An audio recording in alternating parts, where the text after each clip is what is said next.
Hello and welcome back, everyone. It's just another day in the life as a military wife, and this past week was the 80th anniversary of D-Day. As a result, there has been several major events that took place to mark the anniversary, and lots of veterans, world leaders all went to be a part of this. Why is it so important? Why is this anniversary a big deal? And what went on? Who was there? What was said? And why does this really matter to us? Those are all things we're going to break down in today's episode. As always, I am your host, Sam Wolf, and you're listening to Life of a Military Wife.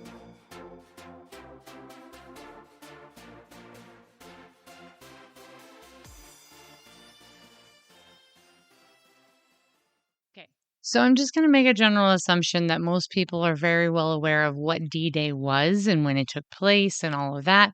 But at the same time, just because we know that it was the beginning of the end of the war in World War II, doesn't mean we always have in our mind the fresh concept of exactly the magnitude of what took place on that day.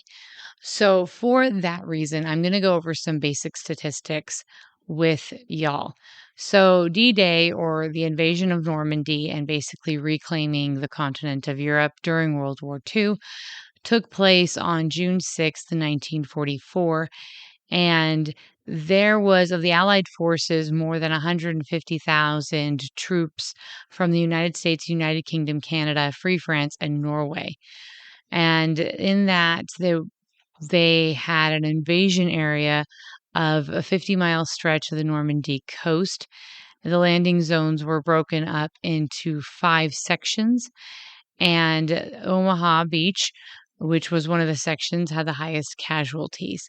The armada of ships that brought over the troops that landed on those beaches were 6,000 ships and landing crafts, 50,000 vehicles, and 11,000 planes dropped off parachuters at the time. The casualties, the number of people killed, wounded, or missing or captured, from the United States was 8,230, United Kingdom 2,700, Canada 1,074, and it was pretty significant this year's celebration due to the fact that it's the 80th anniversary. And if you just do some basic math and assume that most of the soldiers who participated in, or service members who participated in D-Day, were in their early 20s, the youngest ones were legally 18, although there were some who had snuck in as 17 or 16-year-olds, means that this year, with it being 80 years since then, all of the participants, all the veterans that are still alive, are 100 years old, which is rather old. And there are significantly fewer of them than there were for, say, 20, 40 years ago due to sheer time passage. And as that happens, as we move away from having that direct link with history, that can change our perception of it. So this was a big deal. We had a lot of veterans who were able to travel over and be a part of the ceremonies and were assisted in the process. A lot came from the United States and from other countries, as well as world leaders to be part of the festivities. And in regards to that, the world leaders who were present were the President of the United States, Joe Biden, went over there. The French President, Emmanuel Macron, was there for the celebrations, and that's pretty easy. It's in his country, so that wasn't surprising. The Ukrainian President, Vladimir Zelensky, was there. The German Chancellor, Olaf Scholz, was there. King Charles of Britain, UK, was there with Camilla and Prince William. The Prime Minister from the UK also attended, Rishi Sunak. You guys all know me. I'm doing my best to say names, but if I mess someone's up, a little bit of grace here. Canadian Prime Minister Justin Trudeau was there. The Danish Prime Minister was there as well. And Mate Fredrickson. I'm assuming I said that correct. So, those were the major world leaders that attended these events. And it makes sense that they were there considering those were some of the major countries that participated in D Day. Now, I mean, it would have been nice if someone had come from Norway, a different degree of participation from different countries. However, it was really great to see again, King Charles there, considering he has been undergoing cancer treatment. And so the fact that he was able to make that engagement was fabulous. It was also great to see him meeting and talking with a lot of the veterans. That I found is a slightly disappointing thing because, yes, President Biden was there and did make a statement, but he really did not interact very much at all with any of the veterans. And he really didn't. He did some appearances like he was physically there. He only spoke at one that I'm aware of, whereas the royal family did multiple engagements over multiple days. And granted, they have the depth of speakers, so they could have Prince Charles speak at one and William speak at another. And they had the benefit of having Rishi Sunak there as well. So they had the prime minister. They came out in force. The Brits definitely showed up in force, and it makes sense. This is a huge a landmark of a major turning point in the history of their country. And that makes sense why they pulled out all the stops to really be there.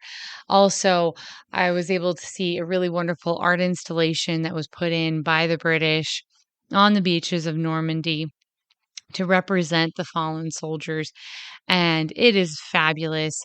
You can look at it online. I know there's some people who've covered it online, but if you ever get to go to Normandy, look it up. It's an art installation of silhouettes of all of the fallen soldiers, and it's just really impactful. That all said, in addition to that, a group of bipartisan congressmen and were part of a reenactment, for lack of a better word.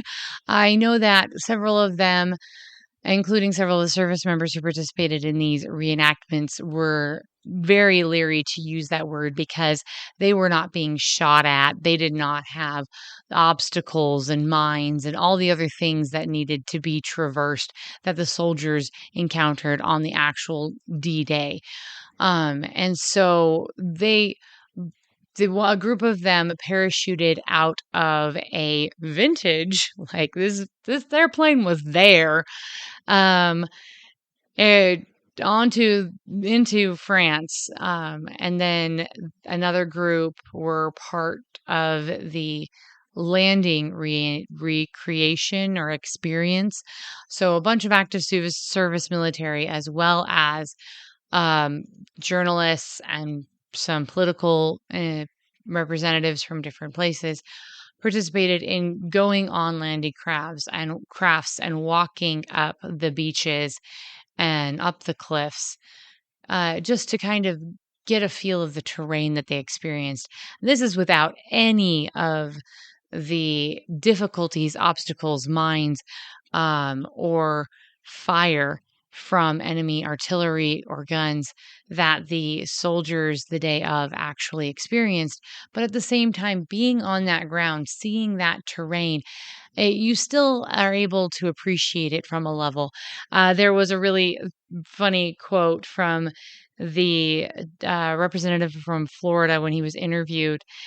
He said that Speaker Mike Johnson was not completely thrilled with them jumping out of a vintage plane. And he said that all of the uniforms are vintage, the plane is vintage. We're going to over the same drop zones that our forefathers in World War II dropped out to, but the parachutes are new, so everything's going to be okay. And they have backup parachutes. So I thought that was kind of funny. Thankfully, yes, all the parachutes were new. The uniforms were vintage, the planes were vintage, but the parachutes were new. So it's all good. But yeah, so Representative Waltz from Florida is a Green Beret. There were other, the representative from Colorado also participated, a Democrat, and he, I believe, was a ranger. They were both still certified for jumping, parachuting out of planes, and several others joined them as well. I'm not sure I was ever able to find an exact number of participants in the jump. Let me scroll through my notes really quick. Nope, it just says a number of them would be. And from what I gathered, everyone who was participating in the jump were veterans of the military and congressmen as well. So I really think that's fabulous. I think that is really cool that they were able to have that opportunity to have that experience. Even they were saying it was much safer for them than it was for the original service members. So yeah, I grew up hearing stories about World War II. So I've mentioned this in the past. My husband's three of his four grandparents served in World War II. None of my grandparents served in World War II. However, my great grandfather's best friends served in World War II and were part of the Bataan Death March. And I'm not sure if I'd mentioned that in the past, but we've had service members in our family line all the way back to the Revolutionary War. And so D Day and all of this mean a lot. But not only does it mean a lot for those reasons, it means a lot to me. And there were a lot of service members who went over there, Italian American service members, German American service members who went over because they wanted to save the country of origin for their family. They wanted to rescue their relatives who were left behind. And the same thing for the French and the Belgians. It's amazing to see the celebrations and the parties. They don't just make a big deal about this on the 80th anniversary.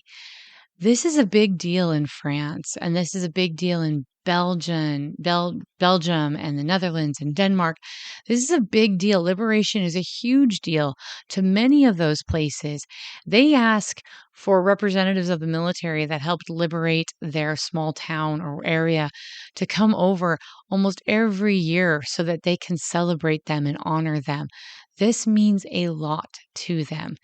And I feel like with the passage of time, there is the danger of forgetting the importance, forgetting what they died for. And sadly, the term and certain terminology from World War II has become very common in modern vernacular to the point where it's losing its meaning. It's losing the intensity and the specific level of horror and atrocity that came about because of the regime at the time that was governing Germany. The sheer loss of life, the loss of liberty and freedom, the evil, the death. They weren't just putting Jews into concentration camps. They were putting gypsies and political dissenters and homosexuals and all sorts of people with varying backgrounds. If you even tried to help someone, if you spoke out against them, the chances of being arrested, thrown in jail, put into a concentration camp were astronomical. And if you ever really wanted to get a picture of what really, like the intensity and severity of some of these things, go and read The Hiding Place. It is a very powerful firsthand account of what went on in World War II and what we were facing. We have fought a lot of foes in U.S. history. And you know what? We're now friends with a lot of those foes. And I don't hold anything against the British. I mean, we got our independence, we're good. We won the War of 1812, we're fine. Like, they wanted to control their land and we wanted freedom and we figured it out. But when you look at that war, the War of Independence, when you look at some of the other wars we have fought in our nation's history, yes, they had stakes, and yes, they had a reason, and yes, they had a purpose, but very few had the purpose and the weight and the magnitude of World War II. Because had we lost that day, had we not regained the continent, the world we know would not exist. The freedoms we know would not exist. And many, many, many, many more millions of lives would have been lost. The thing is, what I love most about studying World War II history is the accounts of bravery. The Catholic priests and nuns and doctors who hid Jews, the just average people who stopped the Holocaust. Oh my goodness, look into Denmark's history.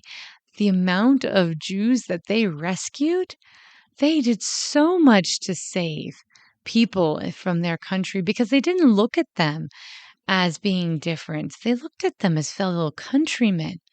And they had a genuine love for their fellow countrymen.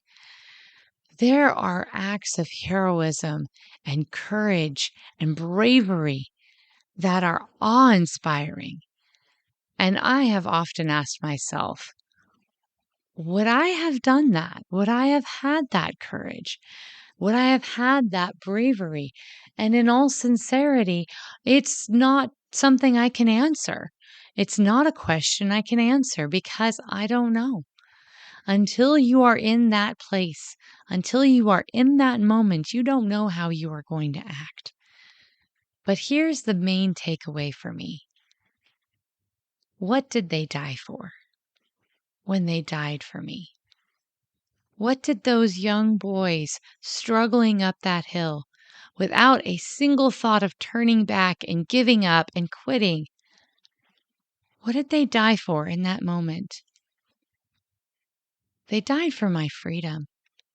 They died for my children's freedom. They died for decency and kindness. They died for hope. And we, as those who have benefited from that sacrifice, need to remember what they died for. And we need to pass on that civility, that kindness. We need to look past our differences and look for the good. We need to work to be the good and uplift and care for the next generation. Because what are we giving to them? We have inherited so much from those who came before. What is the next generation going to inherit from us? Because we have quite a bit of freedom. Are we slowly curtailing that freedom? Are we blindly letting that freedom slip through our fingers? Are we voting? Are we being involved in our communities? Are we serving our neighbors? Are we sharing and uplifting each other? Are we building bridges of support and trust and confidence in our communities? Or are we tearing each other down? Are we allowing things to divide us, separate us? Are we upset because people don't live up to our ideals of exactly how they should live their lives? And are we forgetting how to compromise, how to work together, how to be a country? Food for thought. A lot going down. Thank you for all your patience. This has been a really tricky process trying to type and record and all of that with a cast on. So, all of your patience and understanding is completely appreciated. I have been getting some emails for recommendations and interviews and things like that. And if I have not been responding promptly, again, it is incredibly difficult to type with a cast, or at least it has been for me. Maybe other people are far more pro at that than I am. But I'm doing my best to keep up with things, and hopefully this cast will be off soon. So I will be back next week, hopefully with an interview on PTSD Awareness Month. I brought that up before I took my little vacation, that June is PTSD Awareness Month, and I am trying to put together a special episode about that for all y'all, and we'll see how that goes.